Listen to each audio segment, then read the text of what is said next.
പരിസ്ഥിതിയെക്കുറിച്ച് നമ്മൾ പറയുമ്പോൾ പ്രധാനമായും നമ്മൾ ചർച്ച ചെയ്യേണ്ട ഒരു വിഷയം ശാസ്താംകോട്ട കായലാണ്, ശുദ്ധജല തടാകം. കേരളത്തിലെ ഏറ്റവും വലിയ ശുദ്ധജല തടാകമല്ലേ ശാസ്താംകോട്ട കായൽ? അതെ. ഈ കായലിന്റെ സംരക്ഷണം, അതിന് വിവിധ മാർഗങ്ങൾ പല പല ഘട്ടങ്ങളിലും നമ്മൾ സ്വീകരിക്കുകയുണ്ടായി. ഒരുപാട് പ്രക്ഷോഭങ്ങൾ നമ്മൾ നടത്തുകയുണ്ടായി. കേരളത്തെ പിടിച്ചുലച്ച ഒരുപാട് പ്രക്ഷോഭങ്ങൾ, നമ്മൾ സത്യാഗ്രഹ പന്തൽ കെട്ടി മാസങ്ങളോളം ഇരുന്ന സമര പ്രഖ്യാപനങ്ങൾ, ഇതൊക്കെ നടത്തിയിട്ടും എന്തുകൊണ്ടാണ് സുമേഷ് സാർ ഈ ശാസ്താംകോട്ട ശുദ്ധജല തടാകത്തിന്റെ ഈ ശോചനീയാവസ്ഥ ഇന്നും നിലനിൽക്കുന്നത്? സാർ വളരെ ശരിയാണ് സാറ് പറഞ്ഞത്. കാരണം ശാസ്താംകോട്ട കായൽ എന്ന് പറയപ്പെടുന്ന ഒരു കായൽ മുത്തശ്ശിയാണ്.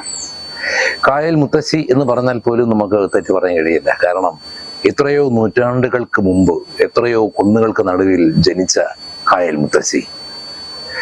ഈ കായൽ മുത്തശ്ശിയെ സംരക്ഷിക്കുവാൻ വേണ്ടി ഇതുവരെ മാറി മാറി വരുന്ന ഗവൺമെന്റുകൾ, അത് ഏതുമായിക്കോട്ടെ, എന്തെല്ലാം ചെയ്തു, അല്ലെങ്കിൽ എന്തെല്ലാം സേവന പദ്ധതികൾ ആവിഷ്കരിച്ചു എന്ന് എനിക്ക് സുരേഷ് സാറിനോട് ചോദിക്കാനുണ്ട്. സുരേഷ് സാറിനോട് ചോദിക്കാനുള്ള ഒരു പ്രധാനപ്പെട്ട ചോദ്യം, മാറി വരുന്ന ഗവൺമെന്റുകൾ എന്തുകൊണ്ടാണ് ഈ കണ്ണികൾ തുറക്കാത്തതും വയലേലകൾ നികത്തുന്നതും അതിന് പ്രോത്സാഹിപ്പിക്കുന്നതും അതിന് തദ്ദേശീയ ഭരണകൂടങ്ങൾ കൂട്ടുനിൽക്കുന്നുണ്ടോ?